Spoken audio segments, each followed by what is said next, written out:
Chaotic greetings to you.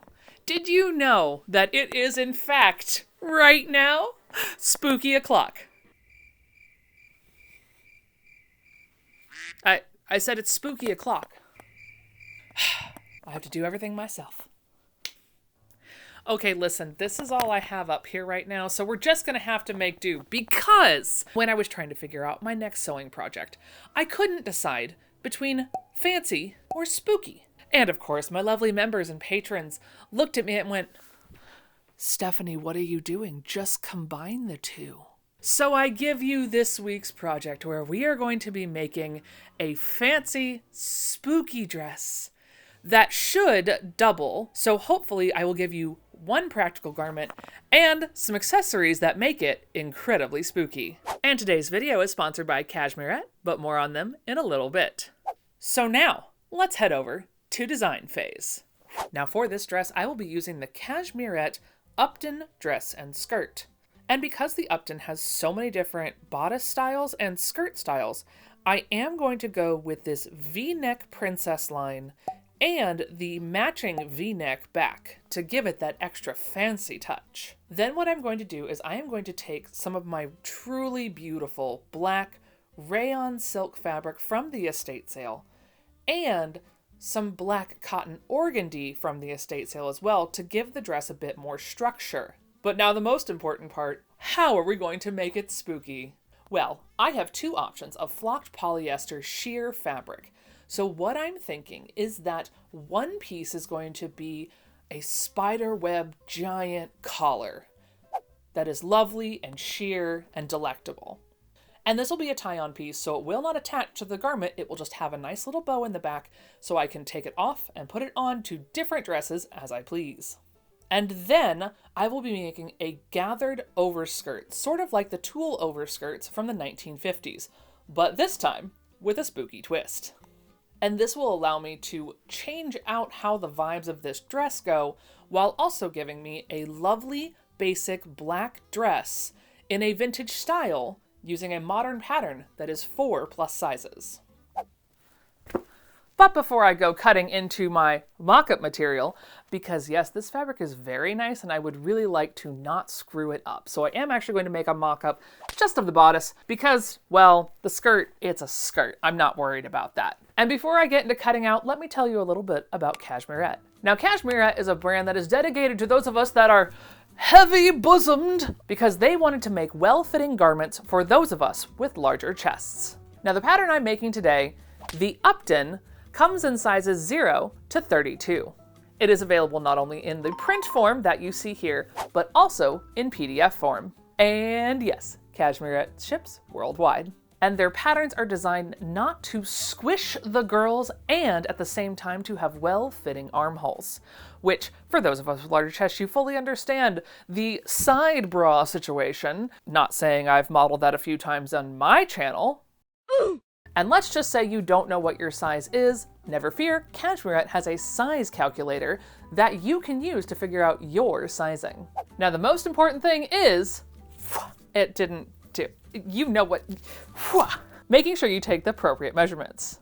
And for these patterns, they do ask that you take the full bust and the high bust, the waist and the hip.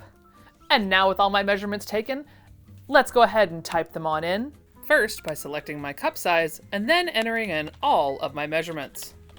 And hey look, I am going to be cutting out a 22E/F for my muslin to get started. And because the Upton that I am making today has so many different bodices and skirt options, there is technically 350 ways that you can make this one pattern. So it's definitely a good bang for your buck.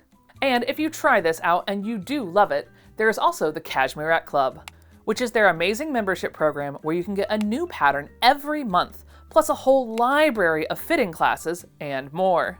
And if you join at the all access level, you get every single Cashmerette Club pattern they have ever released, including the Gilmore skirt and the Mansfield dress, which will mix and match with the Upton dress for over 1,000 different dress options using just 3 patterns.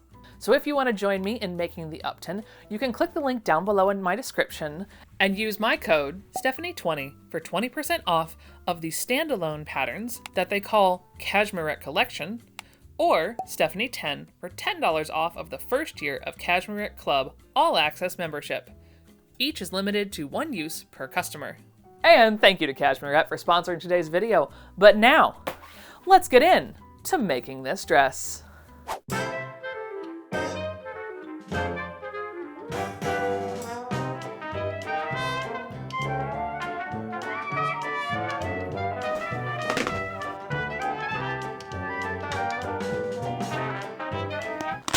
Well, that wasn't satisfying at all. It's tissue! Oh, that's cool!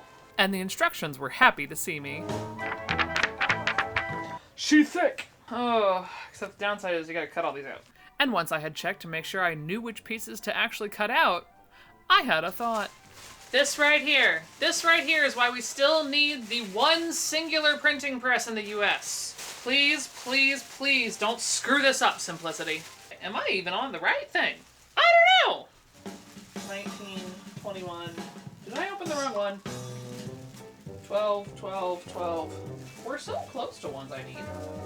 And then we shall part the seas carefully, because it's tissue. And because I have zero chill, I immediately had to refold the one that I did not need. And done. So this is one I do not need right now. I do need the other one. This one. And then it was time to cut out all of the pieces.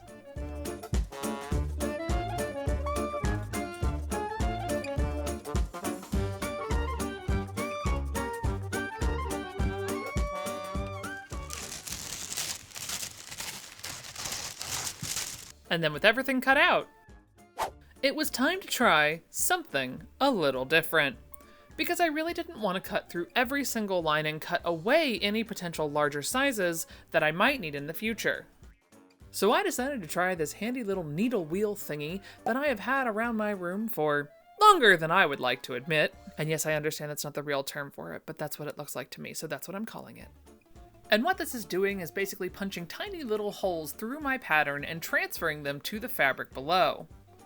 This only went so well. And here we go. I hope you're hungry for nothing. And truly those tiny little marks were harder to find than me at any sporting event. Because I haven't been to one since 2015 and I don't look back. In all seriousness though, these are technically supposed to be used the other way around, where you trace them from a garment to a piece of paper is my understanding. Which is why I was having such problems, because every time I moved the fabric, the little tiny holes tried to close. So I had to move quickly. You gotta move quick with this, or I feel like the lines disappear. A few moments later. Alright, so that might not have been my best plan, but I am refusing to trace this out. So I'm gonna keep doing that for all the rest of the pieces. But I'm not gonna have you watch me struggle through all of that, because I'm sure it will involve a whole lot of things that would get me demonetized. We'll see you in a little bit.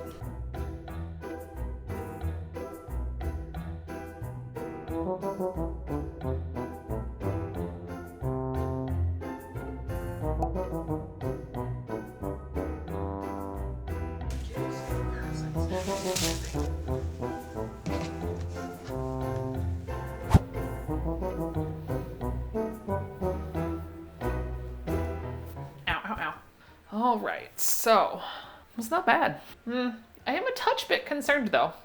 It's a little tight. I feel like the shoulders aren't long enough. Like this section needs to go down. Don't judge the lipstick. We've been on a walk.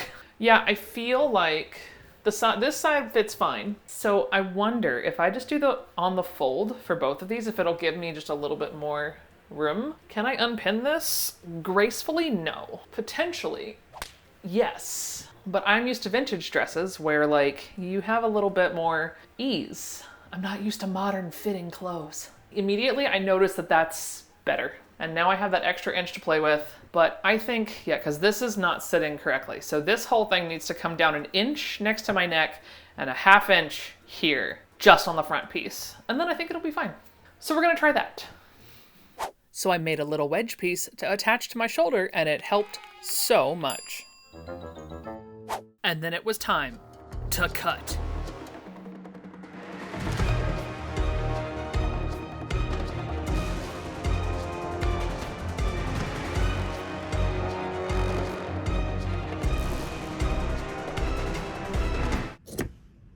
And then it was time for the most important step in any vintage fabric or any other fabric user's life.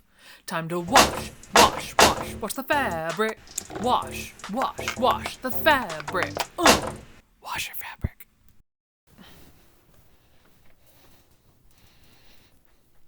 Well, it's clean at least. I'm gonna be real with you here. I don't think I've ever been more afraid to cut into a fabric more on my channel. And it's not this cotton organdy. That doesn't scare me. It's the rayon silk. That's what scares me. Also, when you wash 6 yards, there's more down here. When you wash 6 yards of fabric, if you don't sew the ends together with a twist in the middle, you will end up with a wad that's untenable. But the downside is, while this is lovely, right? Like, this is not a wad. The downside, I already have to seam rip it apart.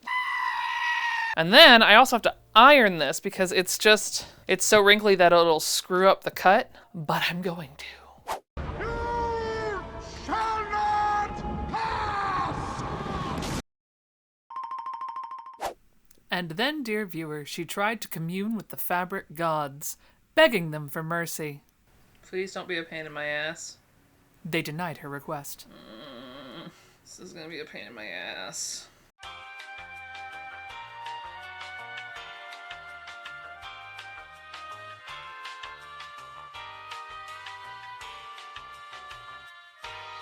Then with the last stitches apart,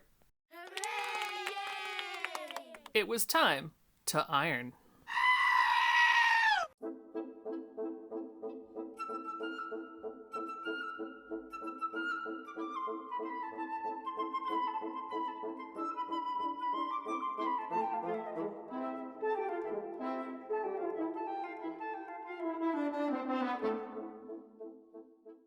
One down, one to go. It is so much nicer when it's done though, so like, it does help.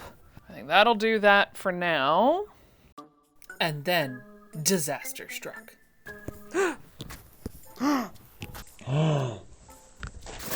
That's on. Great, where'd my glasses go? I feel like Velma right now. Hey, my glasses! Did I melt anything? Thankfully, no. All for the bit of, am I going to take my seam ripper to the other one? No. No, I'm not. Because again, this is cotton organdy. This can be still gotten now. You did subscribe for chaos. This is what you get, don't be surprised. That was so much faster. Shocking no one. BRB in 2,000 years. 2,000 years later. And with the second one all ironed out, it's time to fold it up and start cutting this out proper. So let's head over to the floor.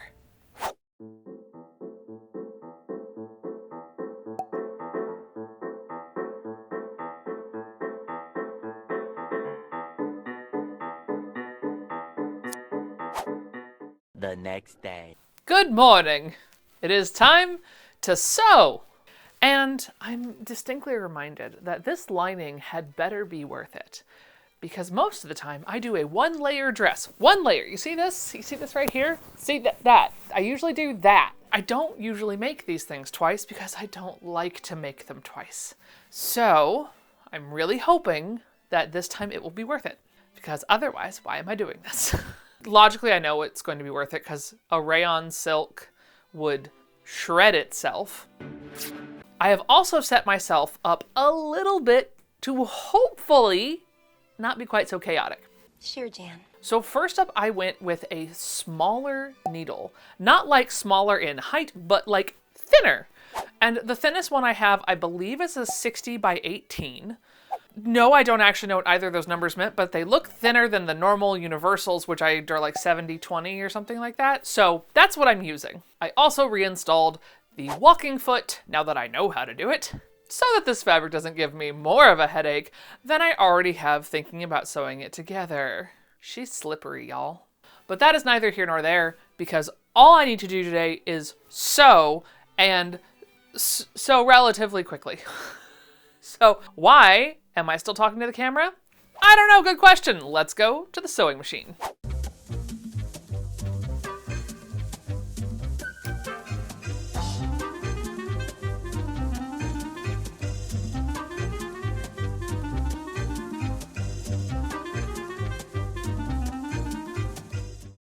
All right, now that we have done the standard issue relatively boring stay stitching, just so I don't completely blow out this neckline, let's go ahead and try and pinning this bodice together. And yes, usually I would just do a transition here. However, there is something really cool that Cashmerette has inspired me to try. In their instruction, like hefty McBook here, this is how they want you to sew the princess seam. So you match up that middle notch, and then you pin out from there. I don't know why I've never thought of this before, but I definitely haven't, and I'm going to try it. So let's see if this works better than my standard issue, fake it till you make it and align the notches no matter what happens. Yeah, that it only goes so well. So let's try this way. And I do apologize, because again, this is black on black, so like you're only gonna be able to see so much. So we have the lining here. So you can see here 1, 2, and 3, and they want me to start pinning at this middle one. I can do that. The nice part about using the lining, there's no right and wrong side, so I don't have to stress about that. I can just focus on seeing if this works. So I'm going to take notch to notch right here and do a gentle pin, and then I'm going to start going down toward the waistline. I think is how I'm going to make this work. So I'm going to rotate it so that notch lines up. Because listen, I love princess seams because it means that there's no darts involved, but that means there's a princess seam involved. So, you know, it's only so, you only get so much. It's almost like you're trying to fit a flat thing over a curvy thing. Why doesn't that line up? Did I cut one of you wrong? I probably cut one of you wrong because you were slippery. We're going to take this one and go to, where are you? There. No, where? I need a third hand. Stay. Because I say so. Okay. Oh boy, that was a terrible pinning job. I mean, I didn't notice a big difference, but let's go ahead and pin up the rest of these and then get to sewing. Or 3 out of 4 will have to do, because when you run out of pins, that's when it's time to go to the machine.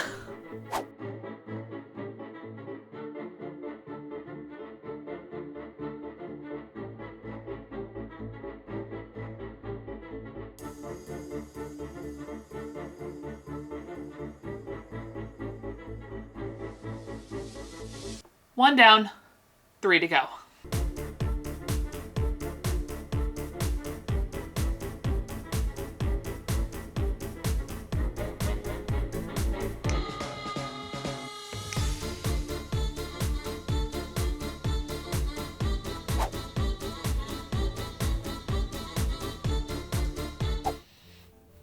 And now, I have got the fronts and backs and both the lining pieces ready to go. There is another step that I am choosing to do where there is a little waistband accent here, which I do really enjoy.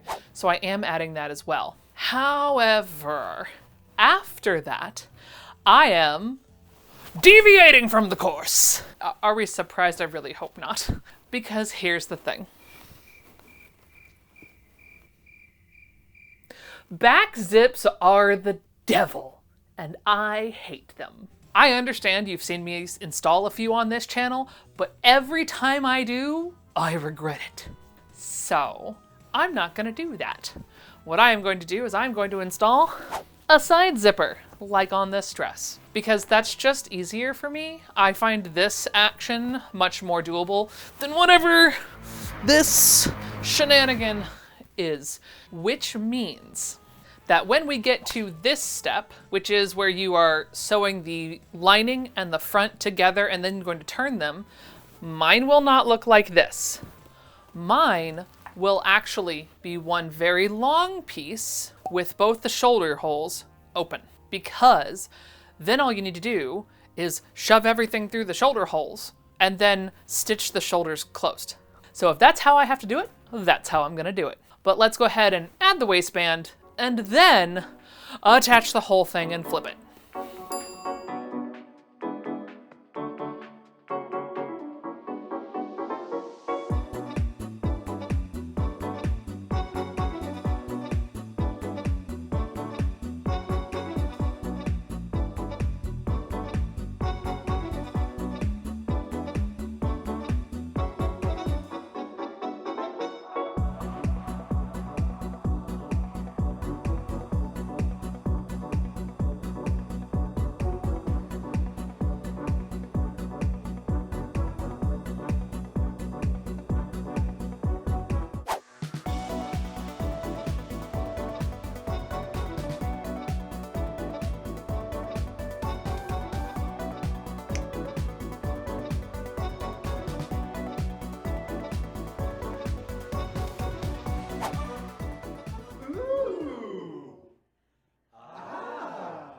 Good morning.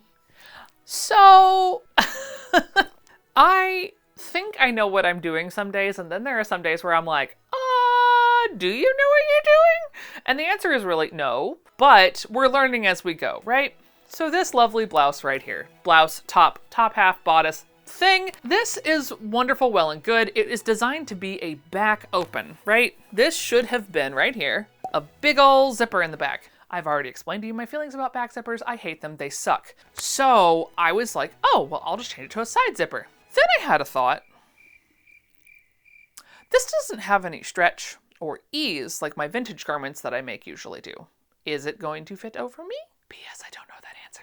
So the first thing I'm going to do today is pin this up in the octave that I usually speak in and give it a quick tester of a slide on top situation. And then I'll go ahead and finish this off by stitching the lining pieces together and the exterior pieces together and making two free floating pieces that will have about 2 inches of stitching at the top, and then the rest will be the widest stitch length on my machine so that I can then rip that out and install a zipper once I make sure this actually works.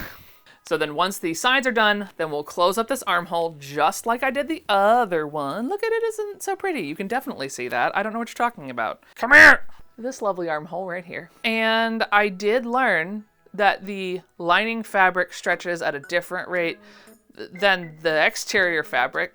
When I closed up this sleeve, it's fine. At least it's all black. And then once I've done all that with the wrong sides together, then I'll flip it back to this way, which is the right side, and I will tuck in each of these shoulders and top stitch and do all of that. But I'm basically talking because I'm concerned this doesn't work. So I guess the best way to do it is to go give it a try. Well, so listen, it does slide over my head perfectly fine. It's no big deal. And if I go ahead and close this, it looks okay. But there's these weird, like, nubby bits right here. That's not what that's supposed to do. Do I try and fix it now? Oh, I forgot to clip the seams. Okay, I'll try clipping the seams and see if that fixes it. Well, I just clipped my seams, and even if I were to put tension on this, I mean, I guess it looks okay from the weight of the skirt. I just feel like it's still gonna be wrinkly over here, so I think I'm gonna go try and recurve just a little bit of this one. Just because I want it to lay nice, that's all. Okay, I'm gonna go fix this, and then we'll keep moving forward with all of the rest of making this dress. And while I worked on recurving the tops of that princess seam, my wonderful friend Morgan took the lead on rhinestoning the spooky outer layer of my skirt. If you are looking to commission anything, you can go follow them at Morgan Designs on Instagram and DM them. Then it was time for me to take on finishing up the bodice, which included sewing up the side seams and then pressing my very feisty lining that I should have cut slightly too small apparently, and getting it to not show to the right side of the garment. The bodice is done. So logically, the next step would be to attach the skirt to the bodice, right? Or I could do the thing that I really don't want to do tomorrow, which is do all the tiny rolled hems on my gathered skirt, and I could do that tonight, so that way tomorrow all I have to do is attach that skirt to the other waistband, completely ignoring the skirt and the pockets and the everything of the one that I'm nervous isn't going to come out the way I want it to. Cool, so let's do that instead.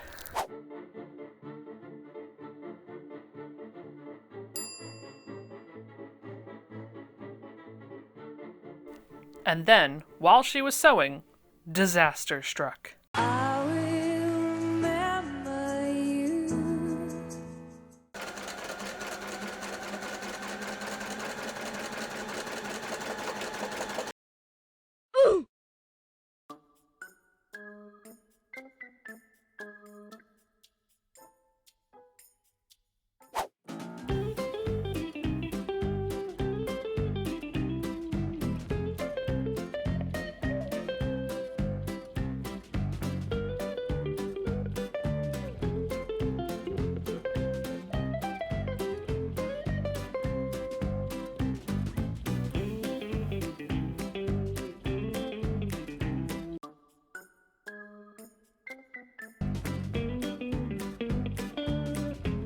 And then with the pockets all ready for the next day, it was time for bed.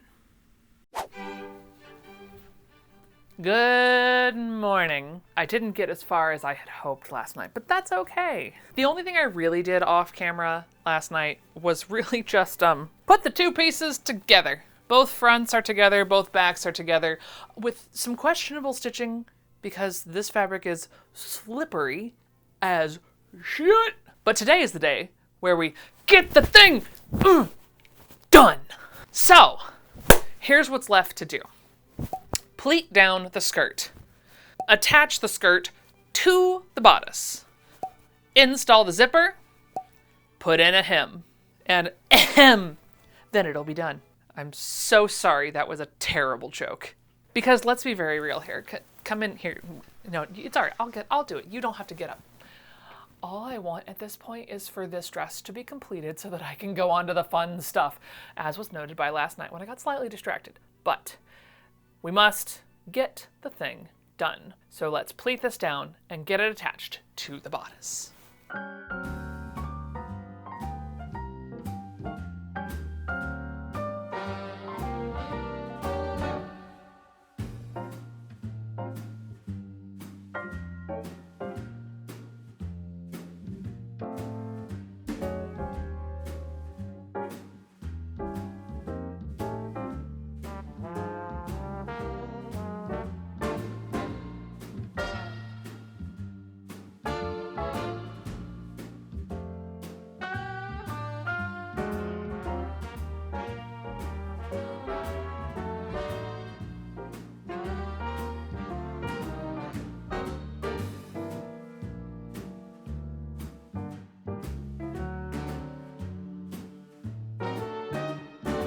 Okay, this is too small. This is too short. Too short.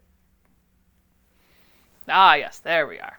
I did base down all the pleats because, my God, those things were wiggly. And then the pocket on this is actually a vintage style pocket because I'm extra, okay? I decided I want a side zip, which means that if I also want two pockets, which I have learned that I absolutely do, that you have to do it in a different way than the instructions. So it's not the instructions' fault that I did it this way. I just chose the hardest route possible.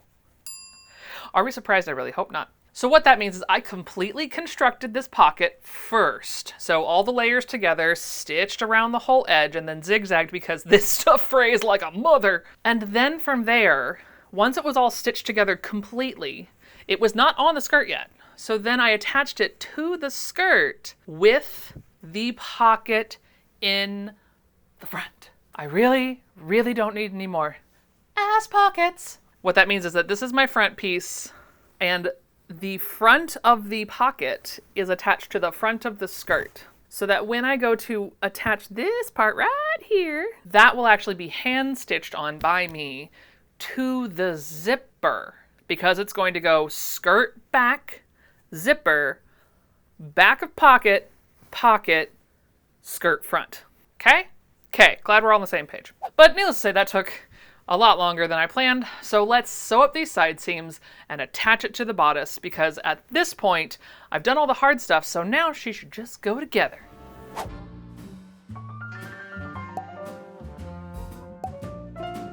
And because I was really concerned about the front bodice holding the entire weight of this skirt, I did include a twill tape underlayer that has a hook and eye closure to take some of the weight off of the bodice and put it onto my waistline, like some of my vintage dresses have.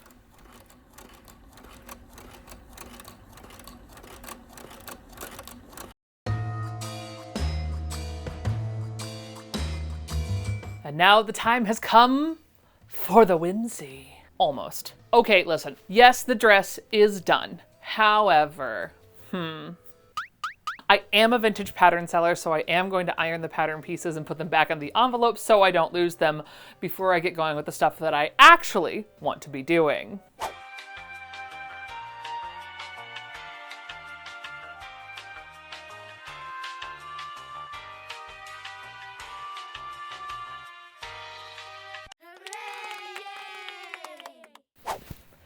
Now that that's done, let's get into the whimsy.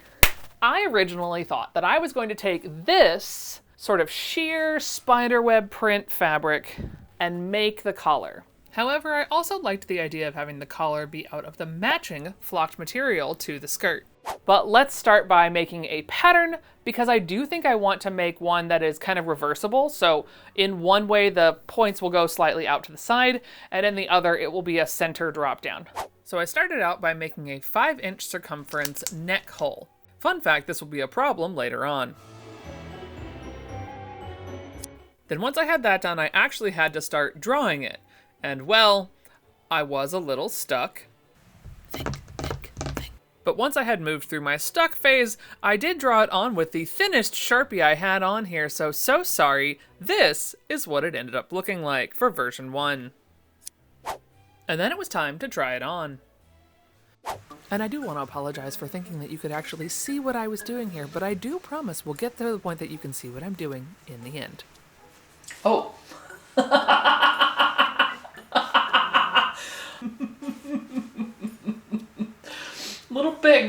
Little big. Version 2. And with version 2 looking better, I decided to head on over and cut it out of my black fabric.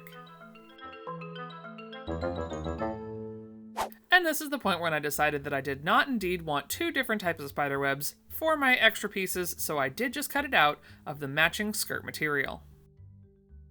Ooh. So I placed my collar on the fold. Spiderwebby moment. Oh, look at how perfectly that fits! Pinned it down and cut it out. And now we get to try my favorite part. Fire! And after a quick test piece, I decided to move forward. It's definitely melting it the way I want it. That's interesting enough to try it on the real thing, because I like what it's doing to make it a little bit more crunchy. Is it gonna feel hateful against my skin? Absolutely it is, but I don't really care. So I grabbed the real thing and headed back to the bathroom. Don't worry, just to set things on fire. And while my camera skills might be lacking in this section, I was trying my best to burn this as cleanly as possible. Well, I mean, listen, that was bound to happen. Because these polyester fibers, instead of burning, will actually just melt and seal off your edges. Supposedly. Okay, why are we being stupid? Your other friend worked just fine. Instead, what this one did was nothing that I wanted. Okay, maybe this isn't gonna work. That was not the goal. It was to get a light, I don't know why, look at how nice this one did. Okay, I'm gonna cut out another one. And I did, out of more of the mock-up fabric. Because after I had Krispy Kremed my previous one, I realized I still wanted it a little smaller. Yeah, okay, that's better. Indeed, that was better. But this time, instead of using fire, I decided to use fray check. This will also only work so well. Because what I decided to do was be the absolute most pinnacle version of myself I could be. Because along the neck, I knew I did not want the fray checked edge, so I grabbed very small 1/4-inch double fold bias tape to install correctly around my entire neckline so that it wouldn't be itchy. And then I just fray checked the cut edges like an absolute chaos gremlin. If you're surprised, hi, welcome. My name is Stephanie Canada. This is what we do on this channel. It doesn't always make sense, but we have fun here. And while that was drying, it was time to move on to the skirt. First up, I had to figure out what waist size I needed. And measuring tapes be darned, I just decided to grab my twill tape and put it against my dress to see where I wanted it and cut it. And yes, I know my floor looks like the Black Parade. You're welcome. But then I laid my fabric down on top of it because why not, and gathered it down to the waistband. This only went so well because I realized I put the waistband on the right side of the fabric, which is not where it needed to be. And now with it pinned on the correct side, it was time to finish gathering and head to the machine. Which went slower than usual because when you're sewing this kind of polyester, it likes to bubble weird, and so you have to keep pulling it away from the needle, even with your walking foot on. And then I used a black satin ribbon from my stash, found the centers of each piece, and pinned it on, top stitched it, and headed over to chat with you. Okay, let's have a quick chat about my thoughts on this whole project while I attach my awesome label into the dress that I just finished. So, making a modern pattern, eh? That's actually from a brand that cares? What? We could never. Stares at the AI patterns that I made in the last sewing video. So I am very, very happy with how this came out. Is it perfect? No, because I made it. But you know what? It's actually pretty good. I am quite pleased with all of my fitting,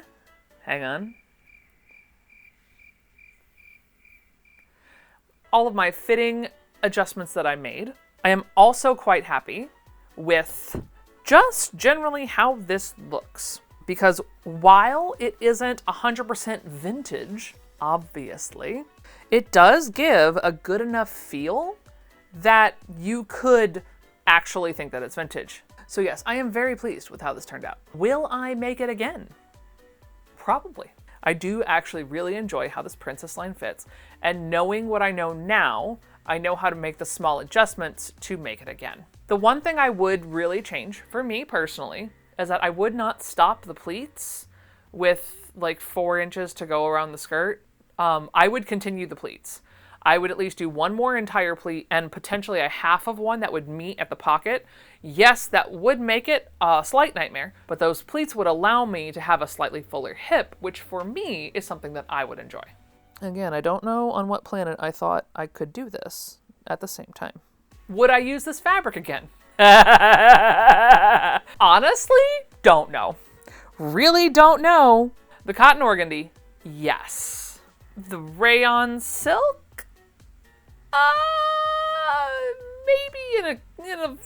Maybe once we figured out actually how to make it work, because, well, this thing frayed worse than some tablecloths and sheets that I've used.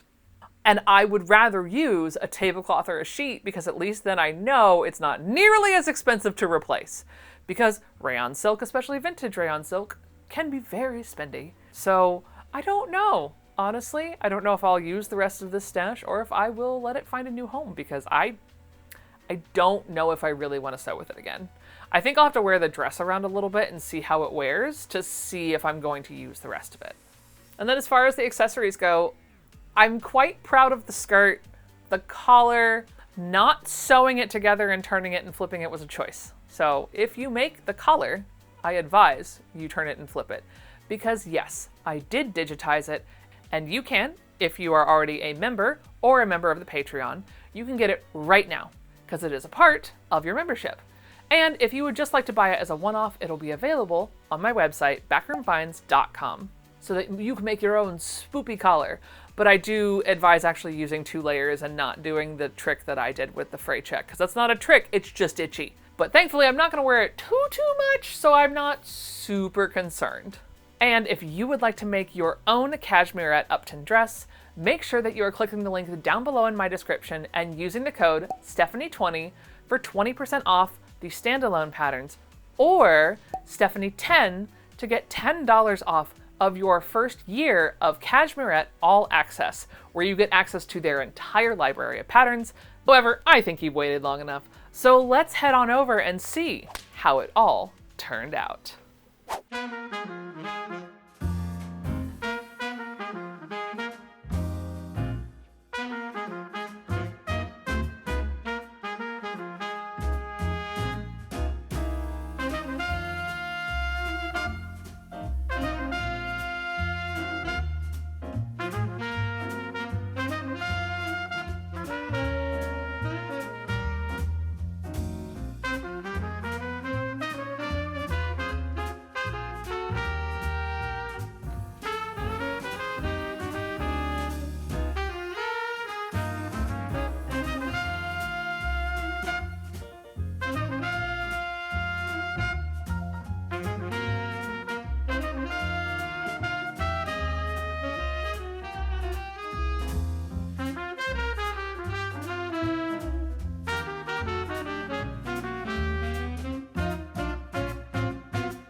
Scary skeletons, shivers down your spine. Woo!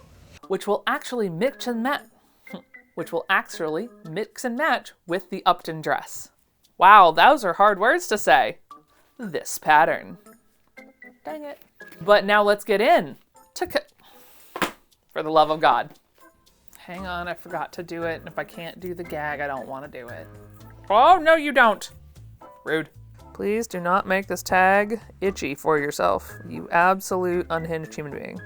Because these are too big to go onto my table. Do do do do do do.